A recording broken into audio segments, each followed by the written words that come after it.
అంత దూరం ఉన్నాయి కదా. పవన్ కళ్యాణ్ గారు ఎక్కడ ఉండి చంద్రమండలం మీద ఉండి చంద్రమండలం మీద వెళ్ళడానికి కూడా మేము సిద్ధంగా ఉన్నారు. మా పలాస అంత ప్రాంతం, అంత అభిమానం ఎందుకు? మా ఉద్దాన ప్రాంతానికి సుదీర్ఘకాలంగా కబలించిన ఉద్దాన కిడ్నీ వ్యాధిగ్రస్తులకి పరిష్కారం చూపించే దైవ సమారంలో అయిన పవన్ కళ్యాణ్ గారి కోసం ఎక్కడికైనా మాతో పాటు ప్రజానీకం కూడా ఇప్పుడు రావడానికి సిద్ధంగా ఉన్నారు. ప్రజలు వెనుక నుండి వస్తున్నారు బస్సుల్లో.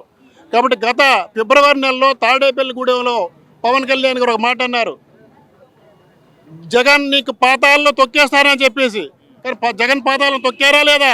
151 సీట్లు 5 తీసి 11 కూర్చోబెట్టాడు. ఆయన ఒక సీటుతో 2 చేర్చుకొని 21 సీట్లతో ఈవేళ ఈ రాష్ట్రాన్ని, ఈ దేశాన్ని కూడా వెళ్తున్నారు. ఈయనకి మద్దతుతోనే ఈవేళ కేంద్రంలో ప్రభుత్వం కూడా నడుస్తుంది. కాబట్టి ఏనాడు కూడా జరిగిన అభివృద్ధి ఈరోజు ఈ ఆంధ్రప్రదేశ్ రాష్ట్రంలో జరుగుతుంది. మా ఉత్తరాంధ్రకి రైల్వే జోన్ కానీ, లేదా కిడ్నీ ప్రాంతంలో, ఉద్దానం ప్రాంతంలో 200 పడకల హాస్పిటల్ కానీ, వాళ్ళకి డయాలసిస్ సెంటర్లు కానీ, ఉచిత మందులు కానీ, పెన్షన్లు కానీ, ప్రతి ఒక్కటే ఆయన దయవల్ల ఈవేళ మా ప్రాంతానికి మేలు జరిగింది. అదేవిధంగా పల్లి పండగ కార్యక్రమంలో భాగంగా ప్రతి ఒక్క గ్రామానికి కూడా రోడ్లు వేయడం జరిగింది. జగన్మోహన్ రెడ్డి సైన్యంలో ఎప్పుడైనా జరిగిందా? అరాచకాలు, దౌర్జన్యాలు, దోపిడీలు, అసభ్యకరంగా దూషించడాలు తప్ప ఏది కూడా ఆయన పరిపాలన జరగలేదు. ఇవాళ అసభ్యకరంగా ఎవడు ప్రవర్తించాడో వాడందరూ కూడా ఈవేళ ఊసలు లెక్క పెడుతున్నాడు. ఎవరు అరెస్ట్ అయ్యే అవకాశం ఉంది? ప్రతి ఒక్కటి మీరే చూస్తారు. ఆ రోజు మీ మీడియాలో ఎవరెవరు తిట్టారో ప్రతి ఒక్కటి మీరే రివ్యూలు చేసుకోండి. ఎవడెవడు తిట్టాడు, ఏ నానిగాడవని, దువ్వాడు సీనిగాడవని, ఎవడవని ప్రతి ఒక్కడికి కూడా రెడ్ బుక్లో ఉంటుంది, ఇక్కడ మా బుక్లో కూడా ఉంటుంది. మీ శ్రీకాకుళం సంబంధించిన ఎవరైతే వైసీపీ నాయకుడు ఉన్నాడో, ప్రస్తుతం ఎమ్మెల్సీగా ఉన్న దువ్వాడ శ్రీనివాసే పవన్ కళ్యాణ్ చంద్రబాబు దగ్గర 50 కోట్ల ప్యాకేజ్ తీసుకుంటున్నాడు నెలలా అని చెప్పి అయితే ఆయన రీసెంట్గా మాట్లాడారు కదా.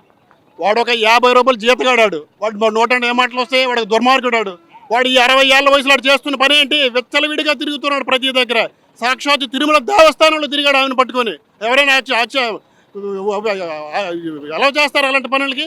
అలాంటి దుర్మార్గుడి మాటలు మేము పట్టించుకోవాలా? చెప్పండి.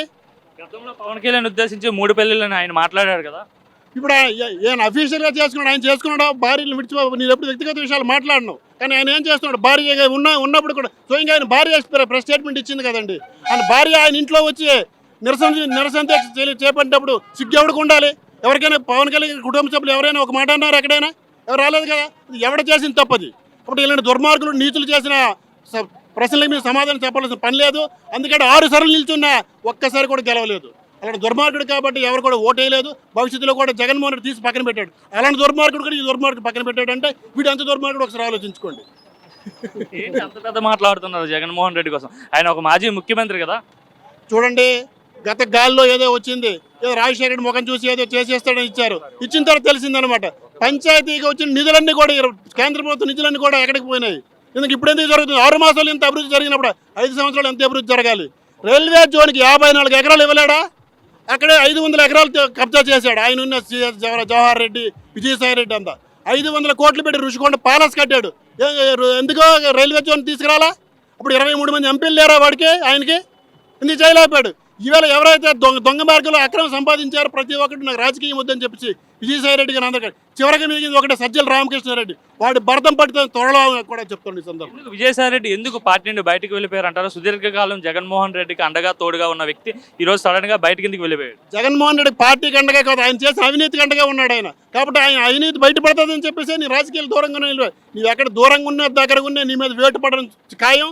నీ యొక్క అవినీతి బయటకు తీసి కాయడం జరుగుతుంది. ఈ సందర్భంగా తెలియజేస్తున్నాను.